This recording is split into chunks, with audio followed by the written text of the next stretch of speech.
কি বিনোদদা, এখানে এভাবে দাঁড়িয়ে আছো যে? কি আর করব রে ভাই, কাজ কাম নেই। বাড়িতে বসে থাকতেও যে ভালো লাগছে না। কেন, তোমার কারখানার কাজ কি বন্ধ হয়ে গেছে নাকি দাদা? কারখানার কাজ তো সেই কবেই ছেড়ে দিয়েছি রে। সারা দিন খেটে খেটে যদি মজুরিটাও ঠিকঠাক মতো না পাই, তাহলে কি কাজ করতে মন চায় বল? বুঝলাম। তা এখানে এভাবে দাঁড়িয়ে থাকলে কি সমস্যার সমাধান হবে? কি করব তাই তো ভেবে পাচ্ছি না রে। আমি বলি কি, তুমি আমার সাথে আসো। দুই ভাই মিলে নদী থেকে মাছ ধরবো আর বাজারে বিক্রি করব। তাতে মনে হয় আমাদের সংসার চলে যাবে। আচ্ছা ঠিক আছে, আমি একটু ভেবে দেখি। ঠিক আছে দাদা, এখন তাহলে আমি গেলাম। আমার আবার বেশ দূরে যেতে হবে তো।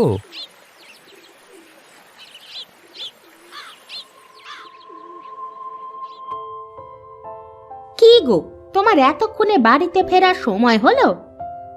বাড়িতে এসেই বা কি করব গিন্নি? মনে শান্তি না থাকলে যে কোথাও গিয়ে ভালো লাগে না। এত চিন্তা করো না তো, যা হবার হবে। তুমি বারান্দায় গিয়ে বসো, আমি থালা বাসনগুলো ধুয়ে এসে খাবার দিচ্ছি। তুমি খেয়েছো তো গিন্নি? উমা, এ কেমন কথা? তুমি না খেলে আমি কি কখনো খেয়েছি নাকি? ও হ্যাঁ, তাই তো। তুমি তো আবার আমার আগে খাও না। ওগো, কোনো কাজ কামের ব্যবস্থা কি করতে পারলে? না না, তেমন কোনো কাজ এখনো তো পাইনি। তবে দেখি কি করা যায়। দেখো, কিছু না কিছু তো করতেই হবে। আমিও তো বসে নেই গিন্নি। সারা দিন তো কাজের সন্ধানে এখান থেকে ওখান ঘুরে বেড়াচ্ছি। সামনে বর্ষার দিন আসতেছে, ঘরের চালগুলো তো সারাবার দরকার, তা না হলে যে ঘরে থাকা যাবে না। এসব চিন্তাই তো আরও আমাকে বড় বেশি অসহায় করে ফেলছে। কি করব, কোথায় যাব, কিছুই বুঝতে পারছি না। আচ্ছা, এখন ওসব কথা বাদ দিয়ে তুমি খাও তো, আমার এখনো অনেক কাজ করতে হবে। ও নিধিদা, নিধিদা, একটু এদিকে আসবে?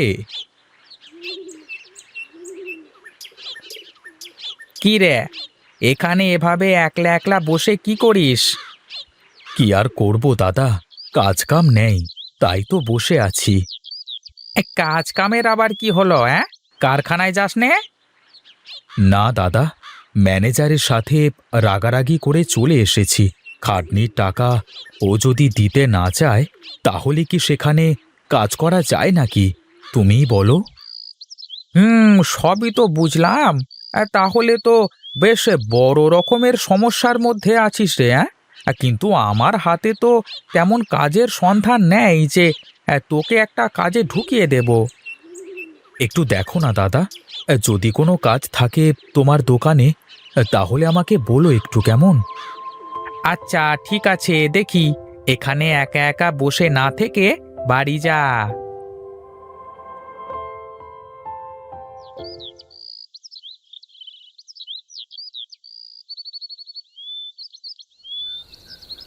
ওগো, সারাদিন তো বাইরে বাইরে ঘুরে বেড়ালে, তা কারো সাথে কি কোনো কথা হলো তোমার?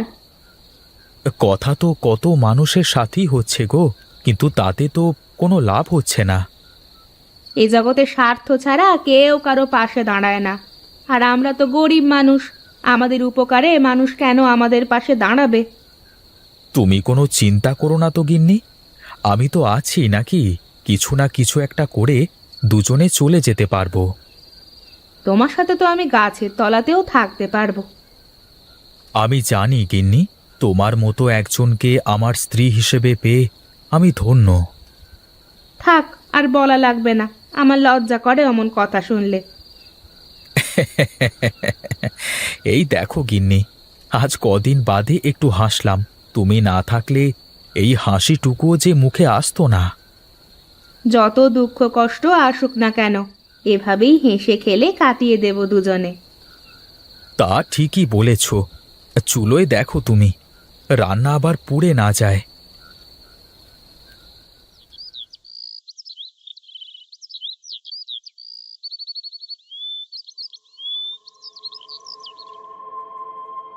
কি গো, জাল দিয়ে কি করবা এখন তুমি? দেখি কি করা যায়। মাছ মারতে যাবা নাকি তুমি নদীতে?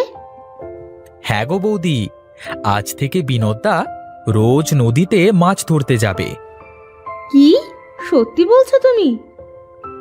সত্যি বলছি বৌদি, আমি আর বিনোদদা আমার ছোট নৌকাটায় করে আজ থেকে রোজ নদী থেকে মাছ ধরবো আর বাজারে বিক্রি করব। শোনো গিন্নি, তোমাকে বলিনি কেন জানো? কেন বলনি? তুমি ভাববে তোমার কর্তা জেলের কাজ করবে, এই জন্য। কোনো কাজই ছোট না, কাজ তো কাজই। প্রয়োজন পড়লে তো আমাকে মানুষের বাড়িতে কাজও করতে হতে পারে। তার আর দরকার হবে না বৌদি, আস্তে আস্তে সব ঠিক হয়ে যাবে। চল প্রকাশ, এখন আমরা যাই।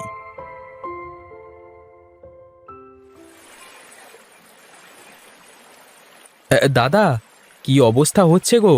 মাছ কি দু একটা উঠছে জালে?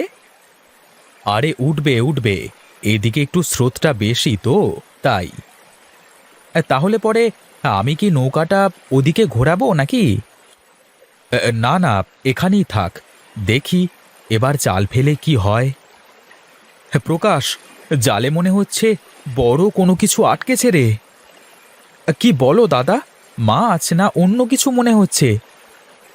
কিছুই তো বুঝতে পারছি নে রে, দেখি আগে কি ওঠে। এ কি রে, এ তো মনে হচ্ছে কোনো পুরাতন কাঁসার কলস। দাদা, মনে হয় ভেতরে কোনো গুপ্তধন আছে। কি যে বলিস, কানার কপালে আবার গুপ্তধন? তুমি একবার ভালো করে দেখো দাদা, এর গায়ে কেমন দাগ দেখা যাচ্ছে। মনে হয় কোনো রাজা বাদশারা নদী থেকে যাওয়ার সময় এটা নদীতে পড়ে যায়। চল চল, এটা নিয়ে বাড়িতে যাই, ঘরের ভেতরে গিয়ে খুলে দেখি কি আছে।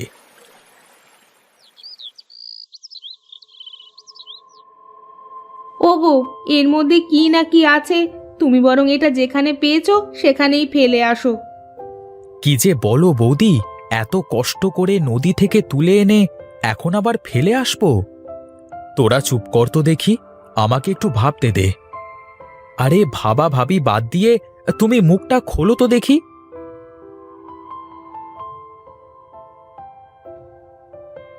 ভেতরে কি কিছু দেখা যায় দাদা? ওগো, না দেখে ভিতরে হাত দিও না, আগে ভালো করে দেখে নাও ভিতরে কিছু আছে নাকি। আমি বলেছিলাম না দাদা, ভেতরে নিশ্চয়ই কোনো গুপ্তধন আছে। আমার কথা সত্যি হলো তো? ওগো, আমার যে বিশ্বাসই হচ্ছে না, এ আমি কি দেখছি। দেখো দাদা দেখো, কেমন চকচক করছে, একদম খাঁটি সোনার বাঁশপাতা। কিন্তু এত আনন্দ পাওয়ার কোনো দরকার নেই, আমাদের অনেক সাবধানে থাকতে হবে। কেন? সাবধানে কেন থাকবো? হ্যাঁ তাই তো দাদা, বলবে তো সাবধানে কেন থাকতে হবে? শোনো, আমরা যে গুপ্তধন পেয়েছি এটা সবাই জেনে গেলে আমাদেরই বিপদ হতে পারে। তার চেয়ে ভালো আমরা যেমন আছি তেমনই থাকবো, কাজকাম করব, আস্তে আস্তে সব কিছু করব, ঠিক আছে? হ্যাঁ ঠিকই বলেছ দাদা, তাহলে কেউ আমাদের সন্দেহ করতে পারবে না। দাদা, আমাদের কাছে এত গুপ্তধন থাকতে তুমি বাঁশপাতা দিয়ে কেন ঘরের চাল দিচ্ছ?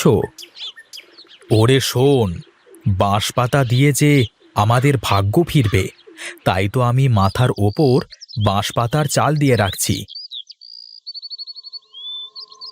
কি গো, তুমি বাঁশ পাতা দিয়ে কি করবা? বাঁশপাতা দিয়ে ঘরে চাল বানাবো গিন্নি। এখন থেকে যে আমাদের সবকিছু হবে বাঁশপাতা দিয়েই। তোমার যে মাথায় কখন কি বুদ্ধি আসে। শোন প্রকাশ, আমাদের এমনভাবে চলতে হবে যাতে করে কেউ বুঝতে না পারে যে আমাদের কাছে এত গুপ্তধন আছে। ও নিয়ে তুমি চিন্তা করো না দাদা, আমার মুখ থেকে কেউ জানতে পারবে না। তাই বলে এই বাঁশ পাতা দিয়ে চাল দেবে তুমি? শোনো গিন্নি, বাঁশপাতার ঘর হলে কি হবে, ভেতরে তো সবকিছু থাকবে রাজাদের মতো, যাতে সবাই বাইরে থেকে দেখে মনে করে এরা খুবই গরিব। বাহ দাদা, বেশ সুন্দর দেখা যাচ্ছে তো। দূর থেকে দেখে মনে হচ্ছে কি দিয়ে চাল দেওয়া যেন। মানুষ মনে করবে আমরা বাঁশ পাতার ঘরে থাকি, দিন আনি দিন খাই, কেউ আমাদের সমস্যা করতে পারবে না। কিন্তু দাদা, আমরা তাহলে সোনার বাঁশপাতাগুলো দিয়ে কি করব? ওরে, সোনার বাঁশপাতা বিক্রি করে আমরা সারা জীবন আরাম আয়েশ করে কাটাবো, আর আমাদের মতো অসহায় গরিব মানুষদের পাশে দাঁড়াবো। সত্যি বলেছ। অট্টালিকায় না থেকে এই বাঁশপাতার ঘরে থেকেও যদি গরিব অসহায় মানুষের পাশে থাকা যায়, তাহলে বেশি সুখে থাকবো আমরা। ঠিক আছে দাদা, তাহলে এখন আমি গেলাম। তুমি যখন যা করো আমাকে জানিও, কেমন? ঠিক আছে ভাই, সাবধানে যা। আর আমি ওবেলায় তোর ওখানে আসছি। মাছ ধরতে তো যাওয়া লাগবে, তা না হলে যে খাওয়া বন্ধ হয়ে যাবে। হ্যাঁ রে প্রকাশ, কাজ করে খেতে হবে, তা না হলে তোকেও বিয়ের পর আমার মতো বাঁশপাতার ঘরে থাকা লাগবে।